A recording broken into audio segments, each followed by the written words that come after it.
Let's widen the lens now because your moral agency doesn't stop at the edge of your operatory. As a dentist, you're also a public health professional with responsibilities to the health of the whole community, not just to the individual in your chair. This is where private practice meets the public good. Consider fluoridation. Community water fluoridation is one of the most effective public health interventions in all of history.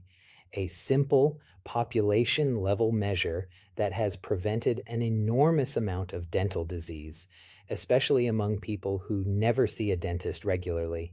The profession has long championed it, but it faces persistent, organized opposition, often based on misinformation. And the dentist, as a trusted expert, has a role to play in defending sound public health measures against that opposition, in being a voice for the evidence in her own community. Consider infection control and pandemic response. These create duties that reach well beyond the individual patient, to your staff, to your other patients, to the broader public.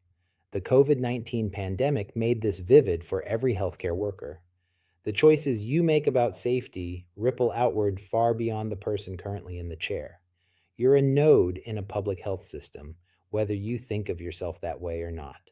And consider the social determinants of health, maybe the most important and the most humbling idea in this segment. Oral health is shaped far more by income, education, housing, and environment than by individual brushing habits. Far more. The conditions of a person's life largely determine the condition of their mouth long before they ever reach your door. This connects directly back to the justice and access we wrestled with in Chapter 6, and it reframes who you are.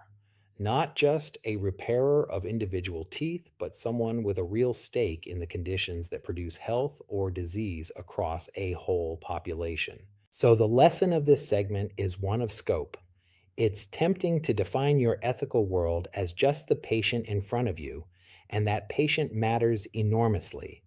But moral agency extends outward to the staff you employ, to the community you serve, to the public systems you participate in, and to the conditions that shape health long before anyone reaches your chair. A fully formed dentist sees all of those circles, not just the innermost one.